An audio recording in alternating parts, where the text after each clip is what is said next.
Hello, everybody. Scott Golden here with the Pro Wrestling Logic YouTube channel and the Golden Opportunities Coaching YouTube channel as well. If you're looking for life, business, relationship, or entertainment coaching, athletic coaching of a mental preparedness level, please feel free to check out my main channel. Until then, we can cover the WCW Saturday Night edition.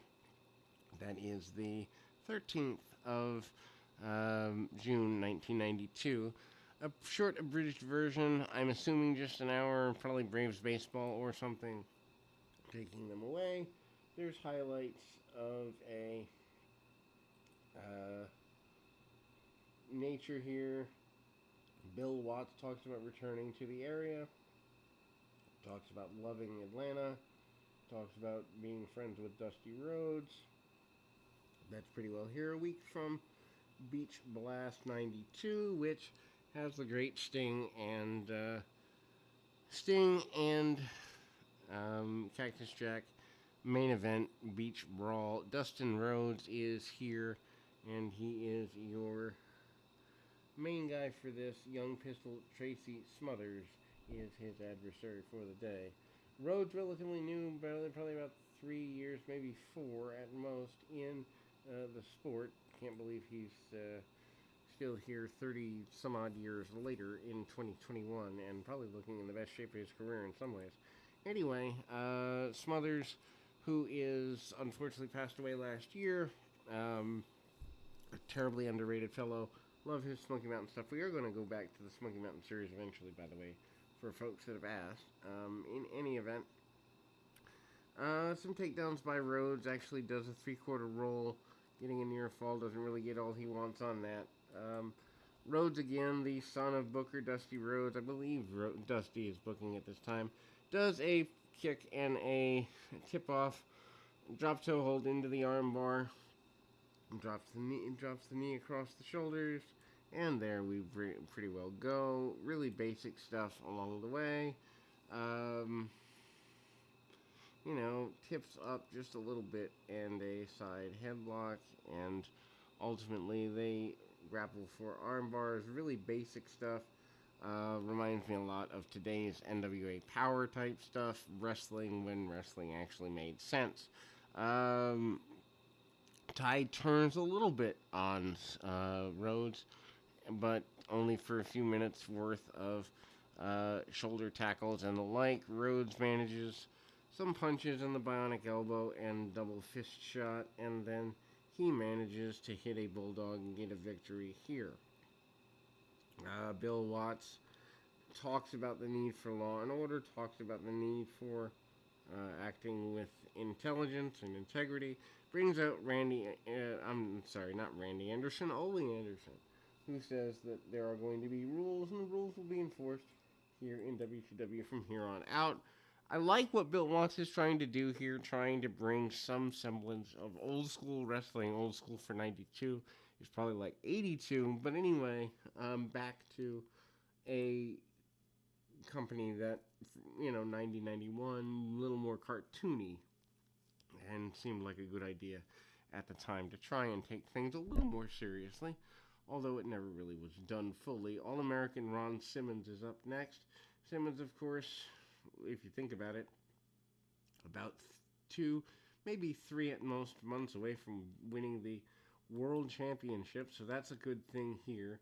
He's in a enhancement talent match here, and the enhancement talent certainly not happy because Simmons overpowers him during the early stages. Lots of arm bars, lots of arm drags, really basic stuff.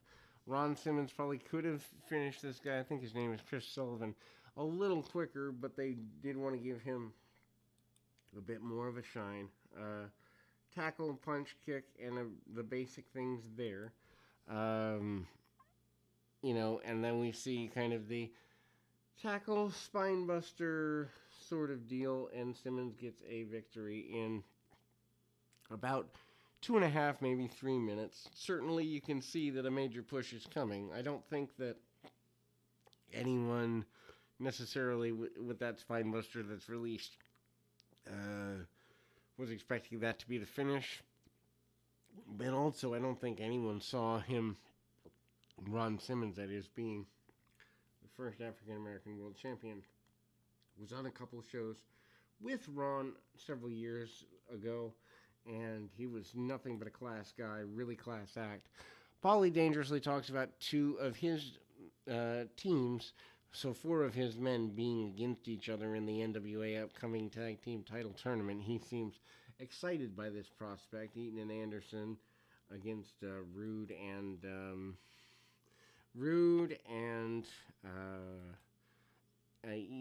or Rude and Austin rather. Anyway, bit of an outshine as you see dissension slowly beginning, ever so minor hint between Barry Windham and Arn Anderson. I'm sorry, Barry Windham and Dustin Rhodes. A little bit of aggression there. Eaton and Anderson cut an amazing promo. Anderson says they were defeated in one night for the tag team titles after defending them nearly 200 times. I think that gets lost a lot in translation today. Defenses of titles actually mattering, and being a fighting champion means you defend them a bunch, win a bunch, and only lose once, and people focus on the one-time loss. Anyway, the Clash of the Champions is where the next round of the tag team title tournament will be, and so that's a pretty major thing. At least people seem to think so. Johnny Rich against the Super Invader with Harley Race. Of course, Super Invader is Hercules Hernandez under a goofy-looking mask. I don't really understand what they were going for. Maybe they thought they could get kids that way. Invader, really basic power moves and the like. Nothing worth writing home about. The mix of red and black means that he is supposed to be some sort of martial arts aficionado, although it doesn't really make a great deal of sense for him to be as such. In any event, we see, the Invader hitting a clothesline, really basic stuff, and ultimately there, we see a power bomb, and again, it goes all the way around. What follows is a highlight package that leads to Missy Hyatt wanting to fight with Medusa. They're hyping their upcoming Beach Blast thing. Johnny B. Bad's going to be the referee or the master of ceremonies at the Beach Blast bikini deal. Of course, at this point, he's doing a little Richard effeminate gimmick, and a lot of people are kind of confused by this. They continue to hype the matches for Beach Brawl. Cactus Jack says Sting doesn't even know how scared he really is, and then headbutts a box, or not a box, but a wooden crate type thing. Not sure that I necessarily understand the benefit of headbutting a wooden crate, but it is what it is. Anyhow, Cactus Jack continues to be a guy who, at this point was only supposed to be there short term, but ends up turning it into a couple of years long stay. Cactus is showing the insanity by headbutting wood and, going pretty intently at the psychotic parts of his character. Sting makes his way out. He's, of course, your World Heavyweight Champion at the time. I enjoyed Sting a great deal from 1990 to 1994, probably. I think the later WCW Pro Sting never did it for me. Anyway, there is an enhancement match. He takes the guy up and over, arm drags, hip tosses, and the like. Sting looking to be in, I guess you'd say, the best shape of his career at this point. I personally like the leaner version of Sting that's here versus where we are certainly today, but even a little later in his WCW career, he stocks up a little bit. Anyway, Sting manages to get the Scorpion Deathlock and gets the victory there. Bill Watts comes out again, talks about everybody fighting, talks about guys can sign up for whatever they want. Steamboat and Rude are talking about their upcoming Super Bowl match, the Iron Man match here. Rude talking about he hasn't slept He hasn't been to bed since 1980, whatever, and implies at least to sleep. The Steiners up next in a contest here against Anderson and Austin. Brilliant match. They're given about, I don't know, maybe 12 minutes. Scott Steiner and Arn Anderson go at it pretty simply. Anderson tries to get away after Scott does a single leg. Doesn't go very well for him. Fights out of that and gets pretty simply motivated. Irish whip there and ultimately tries to do everything he can to make things go in that general direction.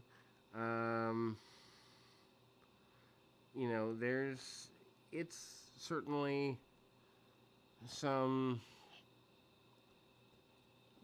interesting ways to go about things, to say the very least. Anyway, Steiner does or tries to bridge out of a top wrist lock. Rick Steiner comes in, hits a clothesline, and goes heads up with Arn Anderson. Anderson and the Steiners has always been guilty pleasure of mine.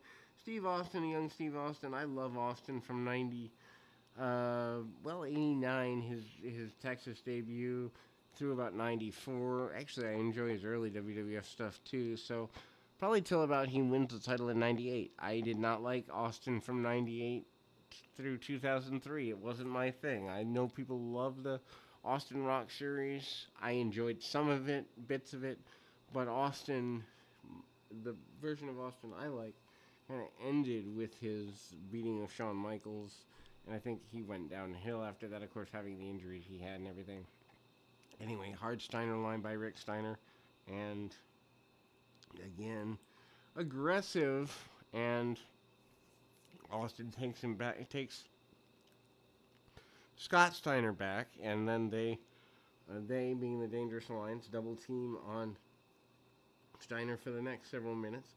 Dangerous Alliance, I think, runs through the end of 92, maybe October or so, and then a missed drop kick by Scott Steiner as Anderson holds the ropes, holds himself back, and the team of Anderson and Austin managed to go at it for a while here. Anderson stays on the arm of his opponent, as he is wont to do quite often, and then they cut the ring off again, which is a good strategy. And again, kind of seeing some pretty aggressive, assertive stuff there. Locks up does Anderson on the bear hug. Doesn't get all he wants on it, but gets enough. And hard shots there. And again, there we go. Kind of they break away for a little bit. Much mat wrestling for the next couple of minutes. The heels are in control for the next 2 or 3. Ultimately leads to Austin shining pretty heavily, and with about 4 minutes in the left in the TV program, maybe about 4.5. We kind of go back to Anderson back suplexing out of a predicament. Austin comes back in, takes back over. Anderson frustrated as the Steiners power up with 3 minutes left in the program. One thing I like about the WCW style here is it reminds you of the old Mid-South, where they go till the final minute, make it matter, make it count, and don't make you feel like an idiot for watching the program. Steve Austin tries to keep Steiner down, doesn't go very well. There is a hot tag off to, I believe, Rick Steiner. Then Austin and Steiner going at it. They brawl for a bit, and certainly things are pretty simple with 2 minutes left in the contest here. Tag off again to Scott. Scott, of course, the flashier of the Steiners. Referee says the tag wasn't legal and disqualifies, basically does disqualify the Steiners for trying to cheat. Anderson, again, used as the enforcer referee, no pun intended, to no pun intended to, or threatens to disqualify him anyway. But finally, there is the 3 count. Ole Anderson does give the Steiners the victory. But again, just a good old wrestling match, and that is what was needed at the time. In WCW, Steiners looking really strong, and we will be back with more.